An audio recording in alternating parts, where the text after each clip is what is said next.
Hi అండి. అందరికీ నమస్తే. గోరింటాకు బాగా ఎర్రగా పండాలంటే ఏం చేయాలో మంచి టిప్ చెప్తాను చూడండి.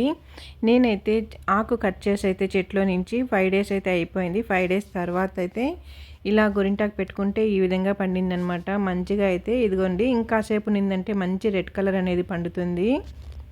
అలాగే ఈ వీడియోలో గోరింటాకుతో డాడీతో ఉన్న స్వీట్ మెమరీ కూడా మీతో షేర్ చేసుకుంటాను. అదేదో చూడండి. ముందుగా అయితే ఇక్కడ నేను సంక్రాంతికి అయితే ఊరెళ్ళాం కదండి. నేనైతే వచ్చేసానన్నమాట ఇంటికి. బాబు రిటర్న్ వచ్చేటప్పుడు ఇలా గోరింటాకు కట్ చేసి పంపించింది అమ్మ అయితే. చూసారా, కవర్లో ఉంటే కొంచెం అనుకున్నానండి, కానీ ప్లేట్లోకి వేసేసరికి చాలా గోరింటాకు అయితే పంపించింది. ఇదిగో చూడండి, ఇప్పుడు ఇందులో నాకు కావాల్సినంత వరకు తీసుకొని మిగిలింది పక్కన ఫ్రెండ్స్ వాళ్ళకైతే ఇచ్చాను. చూసారా అండి ఎంత ఆకైతే పంపిందో. ఇప్పుడు నేను చేతికి ఎత్తుకున్నాను కదా, అదైతే నాకు సరిపోతుంది. ఇదిగో చూడండి, ఇప్పుడు ఇందులో ఉన్న పుల్లలు లాంటివి ఉంటాయి కదండి, చిన్న చిన్నవి. అలా వీటన్నింటిని కూడా నీట్గా తీసేసుకున్నామంటే మనం గోరింటాకు డిజైన్స్ వేసుకునేటప్పుడు బాగా వస్తుందన్నమాట. అంటే ఎక్కడ కానీ పుల్లలు అవి తగలకుండా నీట్గా వస్తుంది. ఇవన్నింటిని కూడా తీసేసుకోవాలండి. తీసేసుకున్నామంటే మనం డిజైన్స్ వేసుకునేటప్పుడు ఈ పుల్లలు అవి తగలకుండా నీట్గా అయితే ఉంటుంది. అలాగే గోరింటాకు అయితే పార్వతీదేవి రక్తపు బొట్టు నుంచి అయితే మనకి ఈ గోరింటాకు చెట్టు అనేది ఏర్పడింది కదండి. ఈ గోరింటాకు చెట్టు మగవులందరికీ కూడా ఏ శుభకార్యం వచ్చినా కూడా అలంకరణగా మారుతుంది అని తన తండ్రితో చెబుతుండగా అక్కడే ఉన్న కుంకుమ తల్లి కన్నీరు మున్నీరుగా బాధపడుతుందట.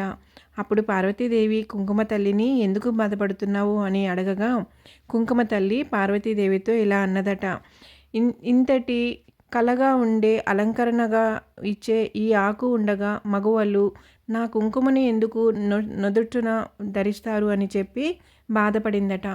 అప్పుడు పార్వతీదేవి అన్నదట, ఈ చెట్టు ఆకుని అరిచేతులకు అరికాళ్లకు మాత్రమే అలంకరణగా వాడుకుంటారు. ఆ రెండు దగ్గరలో తప్పితే వేరెక్కడ కూడా ధరించినా కూడా అది ఎరుపు రంగు అనేది రాదు. నువ్వు బాధపడకు, నీ కుంకుమనే మగవాళ్ళందరూ కూడా నుదుటున ధరిస్తారు అని చెప్పి కుంకుమ తల్లిని సంతోషపరిచిందట. ఇదండి స్టోరీ అయితే గోరింటాకు చెట్టు గురించి. ఇదిగో చూడండి, ఇప్పుడైతే నేను గోరింటాకు అంతా కూడా నీట్గా కడిగి తెచ్చుకున్నాను. ఎంతమంది కడుగుతారు ఆకునైతే, నేనైతే ఎప్పుడు తీసుకొచ్చుకున్నా కూడా ఇలా కడిగి తర్వాత మిక్సీ పట్టేసుకుంటానండి. ఇందులో పాత చింతపండు అయితే ఇంట్లో ఉన్నింది కాబట్టి నేను ఇక్కడ పాత చింతపండు కొంచెం నానబెట్టి నీళ్ళ బదులు ఆ చింతపండు వాటర్ అనేది వేశాను. అలాగే ఒక లెమన్ కూడా వేశానండి. మీరు చూసారు కదా వీడియోలో అయితే. వేసుకున్నాక మిక్సీలో అయితే పట్టేసుకున్నాను, మిక్సీలో మెత్తగా పట్టేసుకున్నాను. ఇదిగో చూడండి, ఈ విధంగా అయితే బాగా మెత్తగా పేస్ట్ లాగా వచ్చేసేయాలన్నమాట. అప్పుడే మనకి నచ్చిన డిజైన్స్ అన్నీ కూడా వేసుకోవచ్చు. అందులోనూ మనం ఇందులో ఉన్న పుల్లలన్నీ కూడా తీసేసాం కదండి, రేకులు అంతా కూడా నీట్గా ఉత్త ఆకు మాత్రమే ఇలా మిక్సీ పట్టుకున్నాం కాబట్టి మనకి మెత్తగా అయితే పేస్ట్ వస్తుంది. ఇప్పుడు దీన్నంతా కూడా ఒక బాక్స్లోకి అయితే తీసేసుకుంటున్నాను. ఇదిగోండి, మనకి ఇంట్లో పెరుగు ప్యాకెట్లు, పాల ప్యాకెట్లు లాంటివి ఉంటాయి కదండి. ఇవే కాదు, వేరే ఏమైనా కూడా కవర్స్ ఉంటాయి కదా, దాన్ని ఒక కార్నర్లో అయితే కొంచెం పెద్ద హోల్గా చేసుకొని ఇలా ఒక స్పూన్ తీసుకొని కొంచెం కొంచెంగా అందులోకి వేసుకున్నామంటే మనం కోన్ మాదిరిగా అయితే చేసుకోవచ్చు. నచ్చిన డిజైన్స్ అన్నీ కూడా పెట్టుకోవచ్చండి ఇలా చేసుకున్నామంటే. ఇదిగో చూసారా, నేనైతే ఇక్కడ పాల ప్యాకెట్ పెట్టుకొని మీకు చూపెడుతున్నాను. ఇదిగోండి, ఈ విధంగా పెట్టుకున్నాక ఏదైనా థ్రెడ్ తీసుకొని అయినా మనం ముడిలాగా పెట్టేసుకోవచ్చు టైట్గా. నేనైతే ఇక్కడ రబ్బర్ బ్యాండ్ వేస్తున్నాను చూడండి. ఇవన్నీ మనకి ఇంట్లోనే యూజ్ అయ్యేటువంటి, మాటికి మనం వెళ్ళి కోన్స్ తెచ్చుకునే బదులు ఇలా కూడా యూజ్ చేసుకోవచ్చు. ఇదిగో చూసారా, ఇప్పుడైతే ఇంకొక కొనానైతే చిన్నగా హోల్ అయితే పెట్టేసుకున్నాను నేను. ఇదిగో చూసారా అండి, ఇలా పెట్టుకున్నామంటే మనము అచ్చం రెడీమేడ్ కోన్స్ వస్తున్నాయి కదండి, అదే విధంగా మనం దీంతో కూడా ఈజీగా అయితే డిజైన్స్ వేసుకోవచ్చు. మీకు చూపించడానికైతే ఇలా డిజైన్ అయితే చూపెడుతున్నానండి. మీరు ఇంకా మంచిగా మీకు వచ్చిన డిజైన్స్ అన్నీ కూడా వేసుకోవచ్చు. నాకైతే మాత్రం ఇలా ఆకు దొరికినప్పుడల్లా నేనైతే పెద్దగా పెట్టుకుంటానన్నమాట. అంటే డిజైన్ లాగా పెట్టుకోకుండా మామూలుగా గోరింటాకు ఒకప్పట్లో ఎట్లా పెట్టుకుంటూ ఉన్నామో చేయి నిండుగా అలా పెట్టుకుంటేనే నాకు ఇష్టం అండి. ఇలా మనం కోన్లాగా చేసుకున్నామంటే నచ్చిన డిజైన్స్ అన్నీ కూడా వేసుకోవచ్చు. సింపుల్గా అయితే నేను ఇలా చూపెడుతున్నాను అనమాట మీకు. మనం టైట్‌గా అయితే కట్టేసుకోవాలండి. ఇదిగో గోరింటాకైతే నేను చెప్పాను కదండీ! నేనైతే ఆకు కొంచెం ముద్దగా అలా పెట్టేసుకుంటూ ఉంటాను. డిజైన్‌లాగా కాకుండా ఒకప్పట్లో ఎలా పెట్టుకుంటారో అలా పెట్టేసుకుంటాననమాట ఓల్డు. ఇదిగో చూసారండి 1 వీక్ అయితే అయిపోయింది కదా! ఆకు తీసుకొని కూడా ఇది ఫ్రిడ్జ్‌లో పెట్టేసుండి ఇప్పుడైతే మనం మిక్సీ పట్టేసుకున్నాను. పర్లేదండి. ఎలా అంటుతుందో ఏమో అనుకున్నాను. చాలా చక్కగా అంటింది చూడండి. గోరింటాకంతా కూడా మనం తీయేసి క్లీన్ చేసుకున్నాక కొద్దిగా ఆయిల్ అప్లై చేసుకున్నామంటే మంచిగా షైనింగ్ అనేది వస్తుంది. చూడటానికి కూడా బాగా షైనింగ్‌లా ఉంటుందండి. మనకి ఒంట్లో హీట్ అంతా కూడా గోరింటాకు లాగేస్తుందని చెప్తారు కదా! ఇలా అయితే మంచిగా ఆయిల్ ఏ ఆయిల్ అయినా కూడా పర్లేదండి. ఒకటి కొబ్బరి నూనెనే కాదు. ఇలా అయితే పెట్టేసుకోవచ్చు అప్లై చేసుకొని.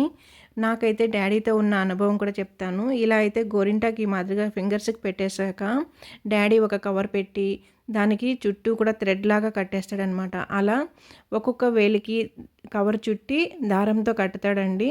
మళ్ళీ మొత్తం కూడా అన్ని వేళ్ళన్నీ ఒక్కొక్క పెద్ద కవర్ తీసుకొని చివర్లో మనం బ్యాంగిల్స్ వేసుకునే దగ్గర కూడా ఇంకొక రబ్బర్ బ్యాండ్ కానీ దారంతో కానీ ముడి పెట్టేస్తాడనమాట. ఎందుకంటే నైట్‌లో మళ్ళీ బెడ్‌షీట్లకి అలా వేసుకుంటామని చెప్పి ఎక్కడ ఫేస్‌కి పూసుకుంటామో అని డ్యాడీ అయితే అలా చేస్తూ ఉంటాడు. ఎప్పుడు గోరింటాకు తీసుకొచ్చిన అమ్మ పని నున్నగా మనకైతే రుబ్బి ఇస్తుందనమాట. డ్యాడీ ఏమో నాకు చేతులకి గోరింటాకు పెట్టి ఎక్కడ మూతికి రాయేసుకుంటాను అని చెప్పి అలా అయితే చేస్తాడండి.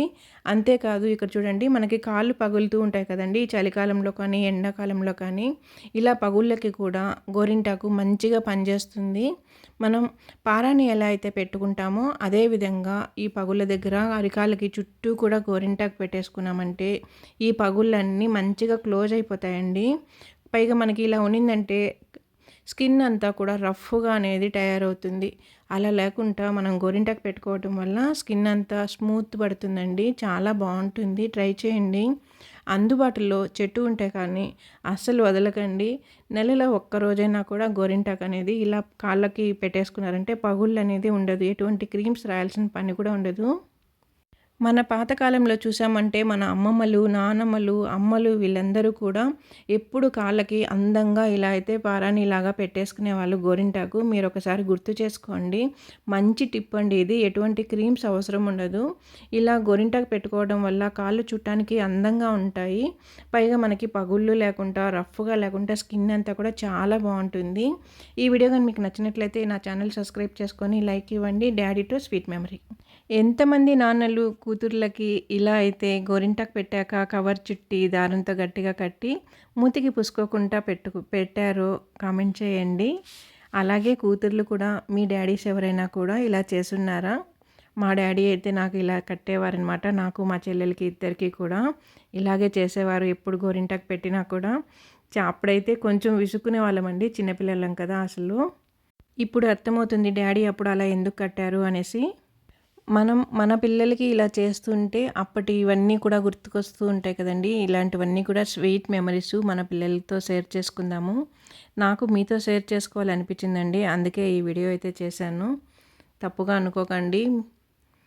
వీడియో గాని మీకు నచ్చినట్లయితే నా ఛానల్ సబ్స్క్రైబ్ చేసుకొని లైక్ ఇవ్వండి. అలాగే షేర్ చేయండి. కాళ్ళ పగుళ్ళకి మాత్రం ఇలా అయితే ట్రై చేయండి. ఎటువంటి క్రీమ్స్ అంటూ ఏమీ అవసరం ఉండదు.